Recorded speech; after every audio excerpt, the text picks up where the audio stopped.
আইয়ামে বীজের রোজার ফজিলত জানতে চাই।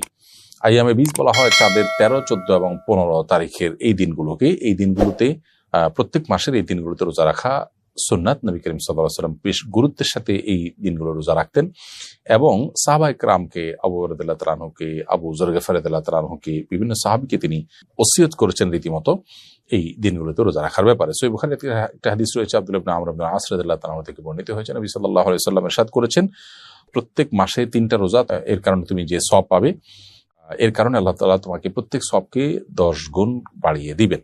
এবং এই দিনগুলো রোজা রাখা আর সারা বছর রোজা রাখা সমান, অর্থাৎ প্রতি মাসে 3 দিন করে রোজা রাখলে ইনশাআল্লাহ বিইذনিল্লাহ সারা মাস রোজা রাখার সওয়াব হবে। এভাবে 3 দিন করে নিয়মিত রাখলে সারা বছর রোজা রাখার সওয়াব পাওয়া যাবে।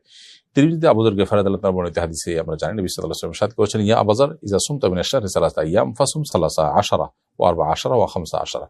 আবু যর গিফারিকে নবী সাল্লাল্লাহু আলাইহি ওয়াসাল্লাম বলেছেন, তুমি 3 দিন যখন মাসে রোজা রাখতে যাবে তখন 13, 14, 15 রাখবে। এবং তিনি ওসিয়ত করেছেন, এজন্য এই দিনগুলোতে রোজা রাখা জরুরি। এছাড়া রুকিয়া বিশেষজ্ঞগণ তারা বলেন যে সেহের, ব্ল্যাক ম্যাজিক আজকাল ঘরে ঘরে মানুষ এটা দ্বারা আক্রান্ত, এটা থেকে আত্মরক্ষার জন্য আইয়ামে বীজ রোজার বিশেষ উপকারিতা রয়েছে, এর বিশেষ সুফল আছে। এই জন্য চাঁদের 13, 14, 15 এই দিনগুলোতে আমাদের রোজা রাখতে সচেষ্ট হওয়া উচিত। স্বাস্থ্যের জন্য এটা ভালো মাঝে মধ্যে রোজা রাখাটা। অতএব সেই দিক থেকে আইয়ামে বীজ রোজা রাখার অভ্যাস আমাদের করতে হবে। আমি ইন্ডিয়া থেকে বলছি, আমার স্ত্রী আমার কোনো কথা শোনে না, সে আপনার লাইভের নিয়মিত শ্রোতা, তাকে কিছু উপদেশ দিন। ভাই, স্ত্রীকে এবং আপনাকে উভয়কে আমি উপদেশ দিচ্ছি, আল্লাহকে ভয় করে চলুন। যে বোন লাইভে আছেন সেই বোনকে বলবো যে স্বামীর কথা মেনে চলা এটা আপনার কর্তব্যের অংশ। যতক্ষণ পর্যন্ত স্বামী আপনাকে অন্যায় কিছু করতে না বলবেন ততক্ষণ পর্যন্ত স্বামীর কথা আপনি মেনে চলবেন। নিজের মনের বিরুদ্ধে, ইচ্ছার বিরুদ্ধেও যদি আপনি কাজটি করেন, ইনশাআল্লাহ বিইذনিল্লাহ আল্লাহ তাআলা আপনাকে বিনিময় দান করবেন। আজকের পৃথিবীতে তথাকথিত নারীবাদের নামে আমাদের বোনদেরকে নানাভাবে প্ররোচিত করে তাদেরকে স্বামীদের অবাধ্য করা হচ্ছে বা সংসার গুলোকে ভেঙে খানখান করে দেওয়া হচ্ছে। আমরা শয়তানের সে সমস্ত ফাঁদে পা দেওয়া উচিত নয়। নবী করিম সাল্লাল্লাহু আলাইহি ওয়াসাল্লাম বলেছেন, 4টি কাজ যখন কোনো নারী করেন তার জন্য জান্নাতের 8টি দরজার যে কোনোটা দিয়ে প্রবেশ করা সহজ হয় এবং সবগুলো খুলে দেওয়া হয়, তিনি জান্নাতি হতে পারেন। সেই কাজগুলোর মধ্যে একটা হলো যে নারী স্বামীর আনুগত্য করে, স্বামীর কথা শুনে। বিধায় আপনি কথা শোনা উচিত স্বামীর, নিজের ইচ্ছার বিরুদ্ধে হলেও। মানুষ অনেক ঔষধ সেবন করে যেটা তার সেবন করতে ইচ্ছা করে না, কিন্তু তার কল্যাণার্থে সেটি করে, অতএব এই ক্ষেত্রে এটি আপনার করা উচিত। ঠিক একইভাবে যে ভাই প্রশ্ন করেছেন তাকে বলবো, স্ত্রীকে ভালোবাসা দিয়ে নিজের করে নেওয়ার চেষ্টা আপনার করা উচিত। একজন অন্যজনকে ব্লেম না করে নিজের দায়িত্বটা আদায় করা উচিত। স্ত্রী চিন্তা করবেন যে আমি আমার কর্তব্য পালন করি, স্বামী যদি আমার কোনো ত্রুটি করে সে আল্লাহর কাছে দায়ী থাকবে। আবার স্বামীরও উচিত দেখা যে আমি আমার স্ত্রীর প্রতি যে ভালোবাসা এবং সুন্দরভাবে দিন যাপন করা সেটি আমি করছি কিনা, সেটি আমি করে থাকলে আল্লাহর কাছে আমি দায়মুক্ত থাকবো। আর তিনি যদি কোনো ত্রুটি করে থাকেন তার জন্য তিনি আল্লাহর কাছে দায়ী থাকবেন। এই জন্য আমরা যতটা না অধিকার সচেতন হব তার চেয়ে বেশি কর্তব্য সচেতন হব। এখানে দেখুন, স্বামী তার স্ত্রীর কাছে আশা করছেন যে স্ত্রী স্বামীর কথা শুনবেন, তার মানে কি আমরা অন্যের ডিউটিটি নিয়ে বেশি পেরেশান। আমার কর্তব্যটি নিয়ে আমি ভাববো প্রত্যেকটা মানুষই তার জায়গা থেকে করবেন। তো জীবন আছেন তাকে আমি অনুরোধ করছি, তিনি স্বামীর অন্যায় নয় এমন কথা শুনে চলার চেষ্টা করবেন। এর মাধ্যমে আল্লাহ তার উপর সন্তুষ্ট এবং জান্নাতে যাওয়ার পথ তার সুগম হবে। আর স্বামীরও উচিত স্ত্রীর কর্তব্যের কথা চিন্তা যতটুকু করবেন তার সাথে নিজের কর্তব্য সঠিকভাবে আদায় করার চিন্তা করবেন।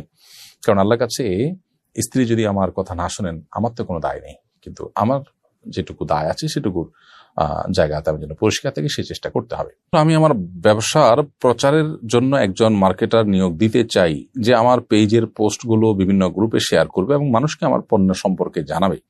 সে রিয়েল আইডি বা ফেক আইডি দুইভাবেই কাজ করতে পারে। এভাবে মার্কেটার নিয়োগ দেওয়া শরীয়তসম্মত বা হালাল হবে কিনা? উত্তর হলো, আপনি যাকে নিয়োগ দিচ্ছেন তিনি যদি রিয়েল আইডির পাশাপাশি ফেক আইডি দিয়েও কোনো প্রচারণা কাজ করে, মানুষের কমেন্ট রিপ্লাই দেওয়া বা মানুষের কাস্টমারদের সার্ভিস দেওয়ার কাজটা করে, এখানে যদি কোনো প্রকার মিথ্যা প্রতারণা এই জাতীয় কোনো গুনাহের সাথে তিনি লিপ্ত না হয়ে এই কাজটি করতে পারেন, কোনো অসুবিধা নেই। মানুষের ছদ্মনাম ব্যবহার করা মৌলিকভাবে নাজায়েজ বা হারাম নয়, যদি সে প্রতারণা না করে। ছদ্মনাম ব্যবহার করে এমন কিছু করছে যেটা আসলে প্রতারণার মধ্যে সামিল, যেটা মূলত তার অসৎ উদ্দেশ্যে করা, যেটা মূলত গুনাহের উদ্দেশ্যে করা, আল্লাহ মাফ করুক, সেটা নাজায়েজ। কিন্তু এর বাহিরে সেটা যদি তার কোনো ভালো কাজের ক্ষেত্রে ব্যবহার করেন এবং অন্যায় নয় এমন কোনো কাজে নিজের ছদ্মনাম ব্যবহার করেন কৌশলগত কারণে বা নিজের পরিচয় প্রকাশ না করার প্রয়োজনে, সেটি তার জন্য ডেফিনেটলি জায়েজ আছে। আমি ওমরা এসেছি, আমি পিরিয়ড বন্ধের জন্য ওষুধ খাচ্ছিলাম। মক্কায় আসার পর ওষুধ খাওয়ার সময় তারতম্য হওয়ায় এবং অধিক হাঁটার কারণে তফরত অবস্থায় পিরিয়ড শুরু হয়ে গেছে। এখন আমি কি আবার ওষুধ খেয়ে পিরিয়ড বন্ধ করে ওমরা সম্পন্ন করতে পারবো, নাকি 3 দিন অপেক্ষা করতে হবে? উত্তর হলো, যেহেতু পিরিয়ড শুরু হয়ে গেছে, যেভাবেই হোক না কেন এটি শেষ হওয়ার জন্য অপেক্ষা আপনাকে করতে হবে, তারপর আপনি ওমরার কাজ সম্পন্ন করবেন। বরং আপনি ওষুধ খেয়ে এখন বন্ধও যদি করেন, সেক্ষেত্রে এটা স্বাভাবিকভাবে পিরিয়ড বন্ধ করা হবে না, বরং পিরিয়ড বন্ধ হওয়ার জন্য আপনাকে অপেক্ষা করে তারপরে আপনার ওমরা নতুন করে তওয়াফ সাই করতে হবে। এহরাম পরেছেন, তখন আপনার পিরিয়ড ছিল না বা ছিল, তাতে কিছু আসে যায় না। এখন পিরিয়ড শুরু হয়ে গেছে, আপনি হোটেলে অপেক্ষা করবেন, পিরিয়ড শেষ হবে, তখন ওমরার যে কার্যক্রম তওয়াফ সাই এগুলো শেষ করে ওমরা শেষ করবেন। নামাজে মনোযোগ ধরে রাখার জন্য পরস্পর পরামর্শ কামনা করছি। বোন আয়েশা ইসলাম, নামাজে মনোযোগ ধরে রাখার জন্য অনেকগুলো উপায় আছে। তার মধ্যে একটা হলো নামাজের ডিউরেশন বা সময়সীমা বাড়িয়ে দেওয়া। আপনি যেই নামাজ পড়তে 2 মিনিট বা 3 মিনিট লাগছে আপনার, সেই নামাজ পড়তে আপনি ডাবল সময় 5 থেকে 6 মিনিট 7 মিনিট ব্যয় করুন। যে নামাজ পড়তে আপনার 10 মিনিট লাগছে, 4 রাকাত বিশিষ্ট নামাজ, সেটা পড়তে আপনি 15 মিনিট লাগানোর চেষ্টা করুন। ইনশাআল্লাহ দেখবেন নামাজের প্রতি মনোযোগ বাড়ছে। রুকুতে আপনি সচরাচর যে পরিমাণ সময় দেন তার চেয়ে বেশি সময় দেওয়ার চেষ্টা করেন। রুকু থেকে উঠে যে পরিমাণ অপেক্ষা করেন তার চেয়ে বেশি অপেক্ষা করেন। এভাবে আপনার নামাজের সময়সীমাকে বাড়িয়ে দিলে ইনশাআল্লাহ বিদিন আপনার নামাজের প্রতি মনোযোগ বাড়বে। দ্বিতীয়ত, নামাজে যে দোয়া, জিকির এবং আল্লাহর কাছে যে সমস্ত নিবেদনগুলো আমরা পেশ করে থাকি, সেগুলোর বাংলা অর্থ যদি আমরা বুঝি এবং সেদিকে খেয়াল করার চেষ্টা করতে পারি, ইনশাআল্লাহ নামাজে মনোযোগ ধরে রাখা সহজ হবে। সিজদা অবস্থায় ফ্লোর থেকে পা উঠে গেলে নামাজ কি ভেঙে যাবে? উত্তর হলো, নবী করিম সাল্লাল্লাহু আলাইহি ওয়াসাল্লাম বলেছেন, উমিরতু আন আসজুদা আলা সাবআতি আযম, আমাকে 7টি অঙ্গের উপর সিজদা করতে আদেশ করা হয়েছে। অতএব